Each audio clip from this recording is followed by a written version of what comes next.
Hello అండి, నమస్తే. నమస్తే. ఇప్పుడు ప్రస్తుతం అయితే అందరినీ ట్రెండింగ్ టాపిక్ అనొచ్చు యాక్చువల్లీ గోల్డ్ ప్రైసెస్. ఎందుకంటే ప్రతి ఒక్కరు కూడా దాని గురించే మాట్లాడుకుంటూ ఉన్నారు. అది చూస్తూ ఉంటే అసలు రికార్డ్ స్థాయిలో పెరిగిపోతూ వస్తుంది. యాక్చువల్గా మన ఇండియన్ కల్చర్లో ఏంటి, ఎవరైనా కానీ ఏదైనా శుభకార్యాలకు కానీ ఏ దానికి కానీ కంపల్సరీగా గోల్డ్ కొండ అనేది వాళ్ళు చేస్తూ ఉంటారు. కానీ ఇప్పుడు చూస్తుంటే ఈ ప్రైస్ హైస్ అసలు మిడిల్ క్లాస్ వాళ్ళు అఫోర్డ్ చేయగలుగుతారా లేదా అనే భయం అయితే వచ్చేస్తుంది అందరిలోనూ. అంటే ఇంకా ఇది ఇంతకంటే పెరిగి పెరిగి పెరిగి ఎంతవరకు పెరుగుతుంది, రాబోయే రోజుల్లో ఎంతవరకు పెరగచ్చు, ఇవన్నీ డౌట్స్ వస్తున్నాయి. సో అసలు గోల్డ్ ఇంత హైక్ ప్రైజెస్ వెళ్ళడానికి కారణం ఏంటి అండ్ దీని కన్సిస్టెన్సీ ఎప్పటి వరకు ఉంటుందంటారు? సో గోల్డ్ ప్రైస్ అనేది మనం చూస్తే ఓన్లీ డిమాండ్ మీద ఆధారపడి ఉండదు. రైట్. సో అంటే మార్కెట్లో నేను ఎక్కువ కొంటున్నా కాబట్టి గోల్డ్ పెరగటం అలా ఉండదు గోల్డ్కి.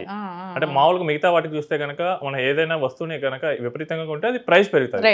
బట్ గోల్డ్కి ఏంటంటే ప్రపంచ యొక్క ఆర్థిక స్థితిగతులు, మన సెంట్రల్ బ్యాంక్ యొక్క పాలసీస్, మన రూపాయి మారక విలువ, వీటన్నిటి మీద బట్టి గోల్డ్ డిపెండ్ అయి ఉంటుంది. రైట్. అసలు ఇప్పటి వరకు మన చరిత్రలో చూస్తే గోల్డ్ అసలు ఈ స్థాయిలో ఎలా పెరిగాయని చూస్తే 1930s గ్రేట్ డిప్రెషన్ అప్పుడు బాగా పెరిగింది గోల్డ్. ఓకే. సో అప్పుడు కనుక నాకు తెలుసా యూఎస్లో ప్రెసిడెంట్ రూస్వెల్ట్ ఉంటారు. సో అప్పుడు గోల్డ్ ఏంటంటే ఇలా ఫ్రీ మార్కెట్కి వదిలేవాళ్ళు కాదు. ఓకే. గోల్డ్ని రిస్ట్రిక్ట్ చేసేవాళ్ళు, ప్రైస్ని గవర్నమెంట్ రిస్ట్రిక్ట్ చేసేది. అయినా కానీ ఆ టైంలో ఆల్మోస్ట్ 70% వరకు పెరిగింది. ఓకే. అండ్ ఆ టైంలో కంట్రోల్ చేయడానికి ఏం చేశారంటే యుఎస్ గవర్నమెంట్ ప్రైవేట్ మెంబర్స్ దగ్గర అసలు గోల్డ్ ఉండకూడదని చెప్పి చట్టం చేశారు. ఓన్లీ గవర్నమెంట్ దగ్గరే ఉండాలి అని. అంటే అప్పుడు అందరికి ఈజీలీ యాక్సెసిబుల్ ఉండేది. అందరి దగ్గర ఉంటే కొనుక్కుంటారు, ఇంకా పెరుగుతుంది అని చెప్పేసి అసలు ప్రైవేట్ మెంబర్స్ దగ్గర నుంచి క్యాన్సిల్ చేశారు గోల్డ్. ఓకే. బట్ స్టిల్ అప్పుడు 70% పెరిగింది. మళ్ళీ అలా హెవీ ప్రైజెస్ మళ్ళీ ఇంటర్నేషనల్ మార్కెట్లో వచ్చేసరికి 1978 నుంచి 80s మధ్య పెరిగాయి. ఓకే. సో అప్పుడు వచ్చేసరికి ఇంటర్నేషనల్ మార్కెట్లో ఆల్మోస్ట్ 4x వరకు ఇంక్రీజ్ అయింది. అండ్ ఇండియాలో కూడా సైమల్టేనియస్లీ మన ఇండియన్ మార్కెట్లో చూస్తే డొమెస్టిక్ మార్కెట్లోకి ఒక 50% వరకు ఇంక్రీజ్ అయింది గోల్డ్ ప్రైస్. సో దీనికి ఏంటి రీజన్స్ అని చూస్తే ఆ రోజుల్లో ఉన్న ఇన్ఫ్లేషన్స్ ఒకేసారి పెరిగిపోయాయి అండ్ క్రూడ్ ఆయిల్ ప్రైజెస్ అనేది పెరిగిపోయాయి. ఓకే. సో మనం ఏంటంటే ఈ గోల్డ్ని ఇన్ఫ్లేషన్కి అగెనిస్ట్ హెడ్జ్గా ఇన్వెస్టర్స్ ఫీల్ అవుతారు. సో ప్రపంచంలో మొత్తం ఎక్కడైనా కానీ గోల్డ్ అనేది యాక్సెప్టబులే.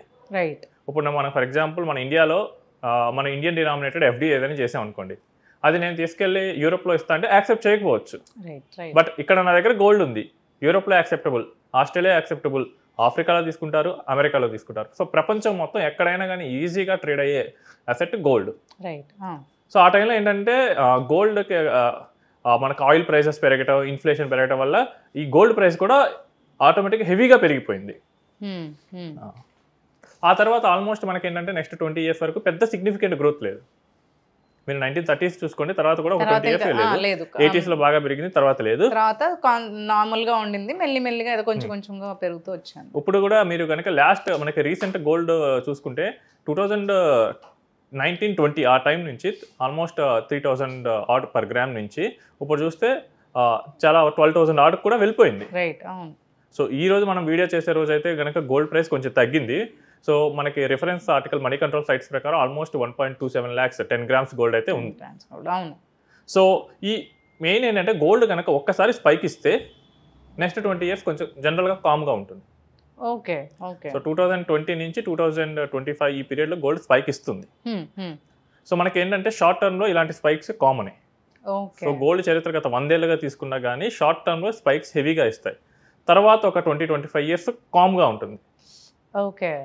సో ఇంకొక 10-25 years మనం ఏమంటారు, ఇదే ప్రైస్ అనేది కన్సిస్టెంట్ గా ఉంటుంది. ప్రైస్ కన్సిస్టెంట్ గా కాదు కానీ అంత ఎక్కువగా పెరగదు. ఓకే. నార్మల్ గా పెరుగుతూ ఉంటుంది. అసలు బేసిక్ గా చూసుకుంటే గోల్డ్ అనేది ప్రపంచం మొత్తం మీద డాలర్స్ లో ట్రేడ్ అవుతూ ఉంటుంది. రైట్. సో మనం రూపీస్ లో చూస్తాం కానీ గ్లోబల్ ఇండియాలో అయితే ప్రొడక్షనే లేదు. సో ఒకప్పుడైతే కొల్లార్ గోల్డ్ మైన్స్ లో ఉండేది, ఇప్పుడైతే ప్రొడక్షన్ కూడా మనకి లేదు. సో మనం ఏంటంటే ఇంపోర్ట్ డ్రివెన్. సో ఇంపోర్ట్ అంటే డాలర్స్లో పే చేయాలి. మీరు కనుక చూస్తుంటే కనుక లాస్ట్ 5 years కనుక $70 నుంచి ఆల్మోస్ట్ 87 వరకు ఇప్పుడు పెరిగింది. 87, 88, 89 కూడా అయింది. సో ఏం చేయకుండా కానీ డాలర్ వాల్యూ పెరుగుతుంది కాబట్టి మనకు గోల్డ్ కూడా అదే రేంజ్లో అయితే కనీసం పెరుగుతుంది. ఓకే. నెక్స్ట్ ఏంటంటే ఇన్ఫ్లేషన్. సో ప్రపంచం మొత్తం మీద డిఫరెంట్ ఎకానమీస్ పర్ఫామ్ చేయకపోవడం వల్ల అమెరికాకు వచ్చేస్తే ఏమవుతుందంటే స్టాగ్ఫ్లేషన్ ఎదుర్కొంటుంది. అక్కడంటే గ్రోత్ లేదు కానీ ఇన్ఫ్లేషన్ వస్తుంది. సో చాలా మేజర్ ఎకానమీస్ ఇన్ఫ్లేషన్లో ఉండటం వల్ల ఈ ఇన్ఫ్లేషన్ ఎగనిస్ట్గా ఉండటానికి ఇన్వెస్టర్స్ అందరూ గోల్డ్ వైపు చూస్తున్నారు. నెక్స్ట్ జియో పొలిటికల్ టెన్షన్స్ ఉంటాయి. ఎప్పుడైతే జియో పొలిటికల్ టెన్షన్స్ ఉంటాయో అప్పుడు ఇన్వెస్టర్స్ అందరూ వాళ్ళ మనీని సేఫ్ హెవెన్స్లో దాచిపెడతారు. ఓకే. సో వాళ్ళు ఎక్కడ ఫర్ ఎగ్జాంపుల్ ఇక్కడ ఏదైనా యుద్ధ వాతావరణం ఉందనుకోండి, మనం ఏంటి పద్దాకు టూర్స్ అండ్ ట్రావెల్స్ అయితే చేయం కదా, సేఫ్ గా ఇంట్లో కూర్చుంటాం. కోవిడ్ అప్పుడు చాలా మంది చేసింది అంటే సేఫ్ గా ఇంట్లోనే ఉన్నారు. సో ఇక్కడ కూడా ఏంటంటే సేఫ్టీని ప్రయారిటీ ఇస్తారు అండ్ వాళ్ళ హోమ్ కరెన్సీకి ప్రయారిటీ ఇస్తారు జియో పొలిటికల్ టెన్షన్స్ ఉన్నప్పుడు. సో చాలా మంది ఈ ఇజ్రాయెల్ వార్, నెక్స్ట్ మొన్న India Pakistan tensions, next middle east tensions, వీటి వల్ల ఏంటంటే ఈ అన్సర్టనిటీ అనేది పెరుగుతుంది. సో వీటి వల్ల ఇన్వెస్టర్స్ మేజర్గా ఏంటంటే గోల్డ్ వైపు చూస్తారు. ఇంకోటి జియో ఎకనామిక్స్ కూడా మీరు చూస్తుంటే ట్రంప్ అసలు ఎడాపెడా ఉతికారిస్తున్నాడు ప్రపంచంలో ఉన్న చాలా కంట్రీస్ని. ఈవెన్ మన ఇండియాని కూడా అసలు చాలా ఇబ్బంది పెడుతున్నాడు, టారిఫ్స్ మీరు ఒప్పుకోవాల్సిందే అని చెప్పేసి. సో టారిఫ్ వార్ అనేది బిల్డ్ చేస్తున్నాడు. సో ఈ టారిఫ్ వార్ బిల్డ్ చేయడంతో సో ప్రపంచం కూడా ఏం చేస్తుందంటే వాళ్ళ మేజర్గా జనరల్గా ప్రపంచంలో ఉన్న కంట్రీస్ అందరూ ఫారెక్స్ అంటారు వాటిని, అంటే ఫారెన్ కరెన్సీ రిజర్వ్స్, వాటిని మెయిన్గా డాలర్స్లో దాచుకుంటారు. ఓకే. ఇప్పుడు ట్రంప్ ఎట్లా పడితే భయపెడుతున్నాడు, డాలర్ని ఆయుధంగా చూసుకొని ప్రపంచ కంట్రీస్ మీద ప్రయోగిస్తున్నాడు. ఇప్పుడు ఏం చేస్తున్నారు ఈ సెంట్రల్ బ్యాంక్స్ అన్ని, మనం ఇలానే కనుక వెళ్తే రేపు ఏదో రోజు మనం లొంగిపోవాల్సి వస్తుంది. సో మనకున్న ఫారెన్ రిజర్వ్స్ని డైవర్సిఫై చేద్దాం. ఓకే. ఎందుకంటే రేపు నువ్వు డాలర్ వాడకూడదు అని అంటే వాళ్ళకి ఉన్న మనీ మొత్తం జీరో అయిపోతుంది. సో అందుకని ఏం చేశారు, డాలర్స్ని సెల్ చేసి గోల్డ్ కొనడం మొదలు పెట్టారు సెంట్రల్ బ్యాంక్స్. ఓకే. మనం కొనే గోల్డ్ తో పెద్ద ఏం పెరగదు, సెంట్రల్ బ్యాంక్ చాలా హెవీగా గోల్డ్ ఉంటుంది. ఇక్కడ సెంట్రల్ బ్యాంక్ అంటే మనకు ఆర్బీఐ. సో చైనాకు ఒక సెంట్రల్ బ్యాంక్ ఉంటుంది, అలా ప్రతి ఒక్క కంట్రీకి ఒక సెంట్రల్ బ్యాంక్స్ ఉంటాయి. వాళ్ళు గోల్డ్ హెవీగా కొన్ని దాచిపెట్టుకుంటున్నారు. సో దానివల్ల ఏమవుతుంది, గోల్డ్ అనేది షార్ట్ అవుతుంది. అందుకే డిమాండ్ పెరుగుతుంది, అందుకనే డిమాండ్ అనేది హెవీగా పెరుగుతుంది. అండ్ మనకి కనుక చూస్తే కనుక నెక్స్ట్ ఏమవుతుందంటే కొంత స్థిరీకరణ అయితే జరగవచ్చు గోల్డ్ రేట్స్లో. షార్ట్ టర్మ్ అయితే స్థిరీకరణ అయితే జరుగుతుంది. బట్ స్టిల్ లాంగ్ టర్మ్ చూసుకుంటే అంటే ఒక మీడియం టర్మ్ చూసుకుంటే ఒక గోల్డ్ ప్రైస్ అయితే మోస్ట్లీ 2 lakhs టచ్ అయ్యే అవకాశాలే ఎక్కువ ఉన్నాయి. ఓకే. ఇప్పుడు ఈ రేంజెస్లో అంటే మనం చూసుకున్నాం ఒక 60-70 దగ్గర నుంచి మనకి ఇప్పుడు 1.3 వరకు వస్తుంది ఈ కొంచెం పీరియడ్లో మనకి. సో 2 lakhs అనేది మనకి నెక్స్ట్ పీరియడ్లో 2 lakhs వరకు టచ్ అయ్యే అవకాశం 5 years పీరియడ్లో మోస్ట్ ప్రాబబ్లీ గోల్డ్ అనేది మనకి టచ్ అవ్వచ్చు. అండ్ ఇంకోటి ఏంటంటే మన ఇండియన్స్ కల్చర్ లో చూస్తే గోల్డ్ అనేది it's not a pure investment కాదు, మనకి ఏంటంటే ఒక ఎమోషన్. ఎందుకంటే మనకి పెళ్లిళ్ళలో చాలా వాటిలో మనకి గోల్డ్ అనేది మనం ఆర్నమెంట్స్ లో పెట్టుకుంటాం. అది ఎప్పటి నుంచో వస్తున్న ట్రెడిషన్ అసలు. యాక్చువల్లీ మనకి ఏదన్నా కానీ మనం ఫస్ట్ గోల్డే తీసుకుంటాం. సో మన ఇండియాలో ప్రతి ఏడాది 700 to 800 tons గోల్డ్ ని ఈ ఓల్డ్ ఆర్నమెంట్ పర్పస్ కోసమే దిగుమతి చేసుకుంటూ ఉంటాం. సో ఇది కూడా చిన్న లిటిల్ డిమాండ్ అయితే స్పైక్ చేస్తుంది.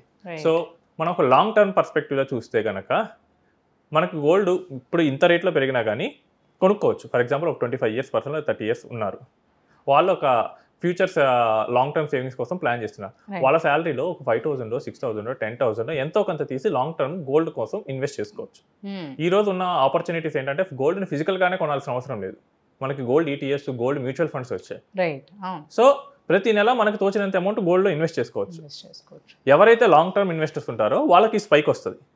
సో ఫర్ ఎగ్జాంపుల్ ఇప్పుడు ఎవరైతే 2012, 2010 ఆ టైంలో గోల్డ్ కొని పెట్టుకున్నారో వాళ్ళకి ఈ స్పైక్ చాలా యూజ్ అవుతుంది. ఇప్పుడు 10-12 years అయి ఉంటుంది వాళ్ళు పెట్టి, సో దానికి స్పైక్ అనేది యూజ్ అవుతుంది అంటారు. సో ఇప్పుడు పెట్టిన వాళ్ళకి ఏంటంటే ఇంకొక 5 years or 10 years ఆగాలంటారు. 10 years ఇది మినిమం, ఇక 20 years కూడా మీరు ప్లాన్ చేసుకోవచ్చు. ఈ పీరియడ్లో ఏంటంటే హెవీగా పెరగకుండా నార్మల్గానే పెరుగుతుంది గోల్డ్. సో ఇలాంటి స్పైక్స్ అనేవి ఇంకొంచెం మనకి ఒక 20 years వరకు తర్వాత ఎక్స్పెక్ట్ చేయొచ్చు అని అంటారు. ఇంకా ఇప్పుడు వరకు అయితే కాదంటారు. ట్రెండ్ చూస్తే ఇప్పుడు వరకు ఉన్న హిస్టరీ చూస్తే అదే. బట్ నో వన్ నోస్, ఎందుకంటే రేపు ఏదైనా యుద్ధం వచ్చింది అనుకోండి మళ్ళీ గోల్డ్కి డిమాండ్ పెరుగుతుంది. రైట్. రేపు ట్రంప్ వచ్చేసి నేను ఇండియా మీద ఇంకా టారిఫ్ వార్ పెడుతున్నాను, నేను చైనా మీద పెడుతున్నాను, ఇలా డిఫరెంట్గా బిహేవ్ చేసినప్పుడు ఇంకా పెరగవచ్చు. బట్ అన్సర్టనిటీ అనేది కనుక సెటిల్ అయిపోతే కనుక గోల్డ్ అనే ప్రైజెస్ అనేవి కామ్ డౌన్ అవుతాయి. సో కరెంట్లీ చూసుకుంటే మనకు పెరుగుతూనే వచ్చింది కాబట్టి ఇప్పుడు ఈ స్పైక్ వచ్చిన తర్వాత అసలు మళ్ళీ మనం తగ్గడం అనేది ఎక్స్పెక్ట్ చేయొచ్చు అంటారా? సో ప్రెసెంట్ ఉన్న సిచ్యువేషన్స్ చూస్తే కనుక గోల్డ్ ప్రైజెస్ కొంత సెటిల్ అయితే అవుతాయి. ఓకే. సో దీనికి ఏంటంటే గ్లోబల్ టెన్షన్స్ కొంత తగ్గుతున్నాయి. సో చాలా కంట్రీస్ ట్రంప్తో అగ్రిమెంట్లోకి వచ్చేస్తున్నాయి. ఓకే, అవును. సో జియో పొలిటికల్ టెన్షన్స్ వీటన్నింటినీ కొంచెం సెటిల్ డౌన్ అయ్యే అవకాశాలు అయితే కనిపిస్తున్నాయి. సో మనం ఫాల్ హెవీగా ఎక్స్పెక్ట్ చేయలేం, కానీ సెటిల్మెంట్ ప్రైజెస్ అయితే ఎక్స్పెక్ట్ చేయొచ్చు. ఓకే. సో సెటిల్మెంట్ అవుతాయి అంటే మీరు కొనాలనుకుంటే ట్రై చేయొచ్చు. బట్ అది కూడా ఏంటంటే స్టాగర్డ్ వేస్లో కొనండి. రైట్. సో ఒకేసారి తీసుకొచ్చి మొత్తం పెడితే మీకు నెక్స్ట్ డేనే హెవీగా ఫాల్ అయితే చూడొచ్చు. సో మీకు చెప్తాను, మా క్లయింట్ ఒక ఆయన నేను ఎవ్రీ వీక్ 3.5 lakhs పెడతా అని వచ్చాడు గోల్డ్లో, ఎందుకంటే వాళ్ళకి మ్యారేజ్ ఉంది దగ్గరలో.